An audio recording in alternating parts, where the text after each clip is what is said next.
Quando você trabalha tempo suficiente em um necrotério, aprende uma coisa assustadora. Os corpos nem sempre entendem que estão mortos. As pessoas gostam de acreditar que a morte é limpa, instantânea, final. Mas não é assim que funciona. Depois que o coração para, o corpo continua. Os músculos ainda se contraem, os nervos ainda disparam. O ar ainda se move por lugares onde não deveria mais existir. Dedos se mexem, mandíbulas se abrem. Às vezes, o corpo inteiro se agita como se estivesse tentando acordar.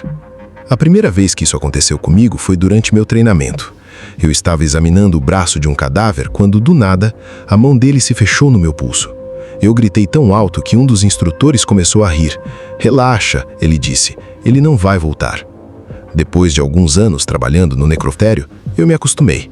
Os movimentos, os sons, os pequenos lembretes de que o corpo ainda não percebeu que morreu. A maioria é aleatória, sem sentido, explicável. Pelo menos era o que eu acreditava, até a chegada do Sr. Harold. Harold M. Causa da morte, indeterminada.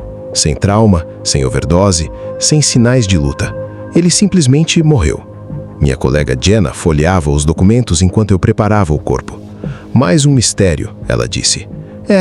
Parece que ele simplesmente parou." Ela deu os ombros. "Os médicos vão descobrir." Nós dois sabíamos que isso nem sempre acontecia. Eu limpei o corpo, etiquetei, registrei e coloquei o Sr. Harold na gaveta frigorífica.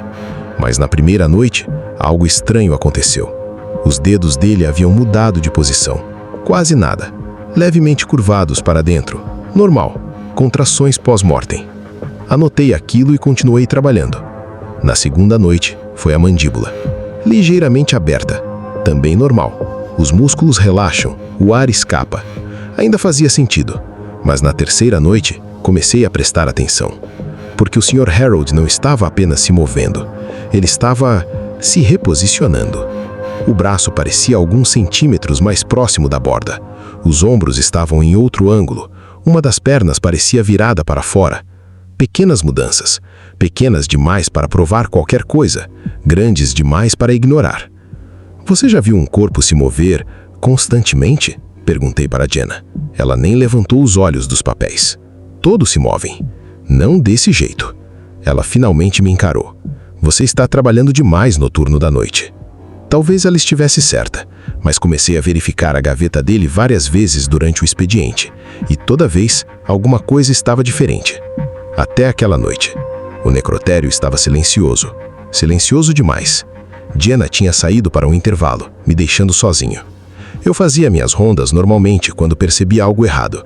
A gaveta do Sr. Harold estava aberta, só alguns centímetros, mas eu sabia que a tinha fechado. Eu sempre verificava 2 vezes, sempre. "Jenna?" eu chamei. Nenhuma resposta. Devagar, eu me aproximei da gaveta, tentando me convencer de que aquilo era normal. Trilhos antigos, inclinação no chão, qualquer explicação servia. Então, eu segurei a maçaneta e abri. Ela estava vazia. Por um segundo, meu cérebro se recusou a entender. Ele está aí, você só não viu. Mas não, a gaveta estava completamente vazia. O Sr. Harold tinha desaparecido. Meu primeiro pensamento não foi fuga, foi procedimento. Verificar a sala, checar os registros, encontrar o erro, porque corpos não simplesmente desaparecem. Encontrei o Sr. Harold 10 minutos depois, no chão, não caído, posicionado. O corpo estava a alguns metros da gaveta, de bruços, os braços dobrados sob o peito, os joelhos levemente puxados para dentro. E havia marcas nos braços, como se ele tivesse se arrastado pelo chão frio do necrotério. Eu fiquei olhando, tentando encontrar lógica naquilo. Talvez a gaveta tivesse quebrado, talvez o corpo tivesse escorregado, mas não. A distância era impossível, a posição era impossível. Tudo naquilo parecia errado. Lentamente, eu me ajoelhei ao lado dele. "Sr. Harold?" eu murmurei. Minha própria voz pareceu alta demais naquele silêncio. Então, coloquei o corpo de volta na gaveta. Alinhei os braços, fechei a porta e percebi que minhas mãos estavam tremendo. Tentei contar para Jenna, mas as palavras pareciam absurdas até para mim. Foi naquela noite que comecei a sentir algo no necrotério.